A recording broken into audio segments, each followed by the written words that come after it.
হঠাৎই এরকম হয়ে যাবে বুঝতেই পারিনি। তো গিয়ে আর ওকে শেষ দেখা দেখতেও পেলাম না। হ্যালো বন্ধুরা, good morning, welcome back to our channel simple life Seema চ্যানেলে তোমাদের অনেক অনেক স্বাগত। তো আজ হচ্ছে সোমবার আর এখন সময় হচ্ছে 8:30। 8:30 একটু জাস্ট পার হয়ে গেছে। তো এখন থেকেই ব্লগটা শুরু করছি। ছাদে এলাম, ছাদে দেখাবার জন্য। দেখো 8:30 বাজছে, কিন্তু আকাশ দেখে বুঝতে পারবে না যে এখন সকাল 8:30 বাজছে। এতটা কুয়াশা দিচ্ছে। দুদিন রোদ দিয়েছিল, রোদ দেওয়ার পরও আজকে আবার সেই কুয়াশায় ভর্তি হয়ে গেছে।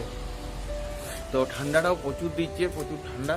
আর একটা বড় স্পেশাল ডে আজকে আমাদের ভারতবাসীদের জন্য, 22শে জানুয়ারি। আজ হচ্ছে অযোধ্যা রাম মন্দিরে আজ প্রাণ প্রতিষ্ঠার দিন। তো সবারই জন্যই খুব খুশির খবর এটা। অনেক বছরের অপেক্ষার পর আজকে সেই শুভ দিন এসে গেছে। তো আর আজকে আমার কাজে যেতে একটু লেট হবে, ভাত খাওয়া দাওয়ার পর তারপরেই বার হবো। তো সীমাও তাড়াতাড়ি রান্নাটা বসিয়ে দিয়েছে। আর তোমাদের ব্যাক ক্যামেরা করে দেখাই কেমন কুয়াশাটা বোঝা যাচ্ছে। দেখো, এই দেখো এই পুকুরের মধ্যে দেখো জলের সাথে সাথে কুয়াশাটা কিরকম ভাবে বোঝাচ্ছে। নিচে যাই, চলো দেখি সীমা কতদূর কি স্টার্ট করলো। আর এই যে মেয়ে এখন ব্রাশ করছে। 8:30 পার হয়ে গেছে, ওকে আজ উঠাইনি, এত ঠান্ডা দিচ্ছে না। দেখো 8:30 পার হয়ে গেছে, 8:40। এই ঠান্ডার জন্য উঠাইনি, বলি থাক, এত ঠান্ডাতে আর উঠাতে হয় না। এই দেখো সীমা আবার সবজি কাটা হচ্ছে।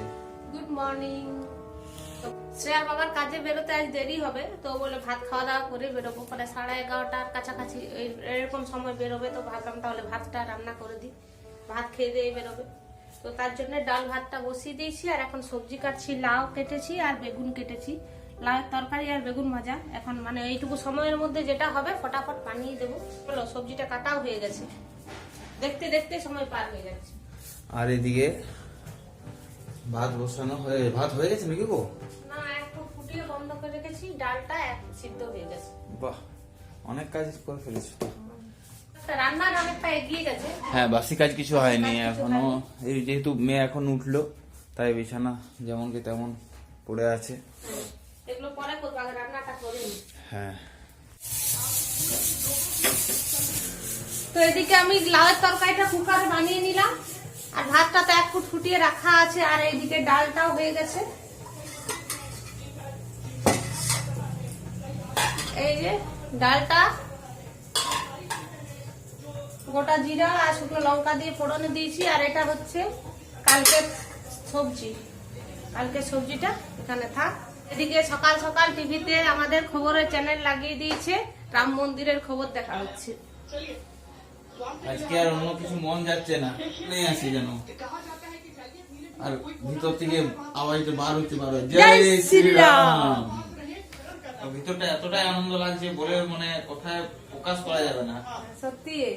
চলো এদিকে আমি আবার করি, গদুয়া ঝাড় দিই। মোটামুটি রান্না এগিয়েছি, বেগুনটা একটু পরে ভাজবো খাবার সময়। এখন 9:30 বেজে গেল। এবার আবার মেয়ের টিফিন বানাতে হবে স্কুলের জন্য। মেয়ে এখন রেডি হয়ে গেছে। গরম আছে, খুব গরম। ভাত ডাল তরকারি সব গরম। তোকে একটু গরম আছে তো, ও খেতে পারবে না, তাই খাইয়ে দিচ্ছি। সময় হয়ে গেছে, গরম আছে। এমনিতে ওকে যদি নিজের হাতে খেতে দিই তাহলে মানে 10টা পেরিয়ে যাবে। আর যদি আমি খাইয়ে দিই তাড়াতাড়ি খেয়েও নেবে। তো ওকে খাওয়ানো কমপ্লিট। আর এই যে ওর জন্য টিফিন বানিয়েছি আজকে লুচি। ওই সেদিন আলুর পুরটা ছিল, ওই করেছিলাম আলুর পরোটা, তো সেই পুরটা কিছুটা ছিল, তো ওই পুরটা দিয়ে লুচি করে দিলাম, আলুর পুরি। তো এবার ওর বাবা ওই যে ওকে মোড়ের মাথায় দিয়ে আসুক, এমনি ঠান্ডা হাওয়া দিচ্ছে। হ্যাঁ, বাই বাই।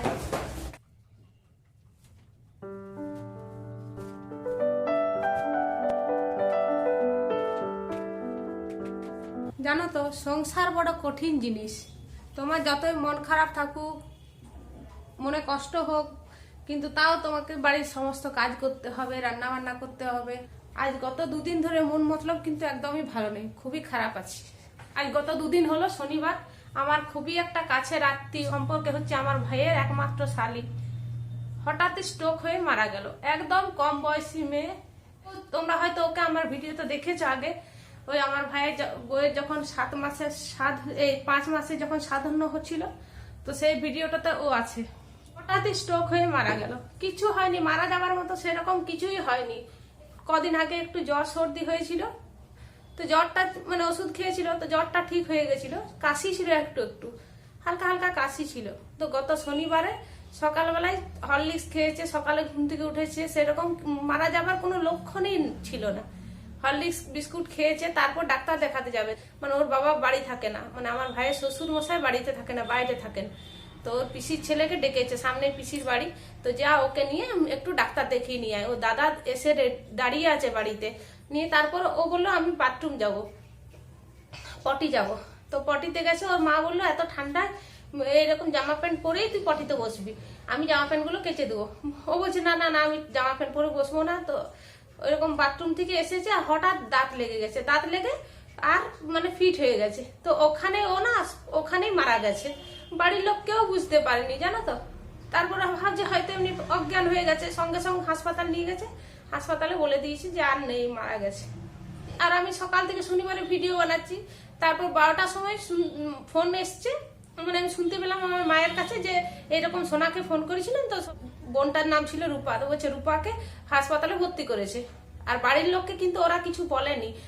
ওরা মানে হাসপাতাল যারা যারা নিয়ে গেছিল তারা ওখানেই জেনে গেছে যে ও মারা গেছে। আর বাড়ির লোককে বলেছে যে ওকে পুরুলিয়া নিয়ে যাবে, যে মানে হাসপাতালে নিয়ে গেছিল সেখান থেকে রেফার করে দিয়েছে, পুরুলিয়া নিয়ে যেতে বলেছে। তো সোনার কাছে আমরা শুনেছি এরকম যে পুরুলিয়া নিয়ে যাবে। তো তারপর ওখানে যে মারা গেছে জানিই না। তারপর আমরা শুনলাম অনেক, মানে আমি খাওয়া দাওয়া করেছি, বাসন টাসন ধুয়ে আর ছাদে উঠেছি, নিয়ে আমার ভাই ফোন করছে যে এরকম এরকম অবস্থা, রূপা আর নেই। তারপর আমরা গেছিলাম ওদের বাড়িতে, তো গিয়ে আর ওকে শেষ দেখা দেখতেও পেলাম না, কোথায় চলে গেল। নিয়ে আমরা অনেক রাতে এসেছি, নিয়ে রবিবার আর কালকে কোনো ভিডিও করিনি, শনিবারের ভিডিওটাই এডিট করলাম, ওটা আজকে পোস্ট হবে। তো মন মতলব সত্যি আমাদের খুবই খারাপ, হঠাৎই এরকম হয়ে যাবে বুঝতেই পারিনি। তো আমাদের এত খারাপ লাগছে, ওর মা বাবার কি অবস্থা হচ্ছে। ওর বাবা বাইরে ছিল, ওর বাবাকে বলা হয়নি যে এরকম অবস্থা হয়েছে, বলেছে যে হাসপাতালে নিয়ে যাব, বাইরে নিয়ে যাব ওকে, তো তুমি তাড়াতাড়ি এসো।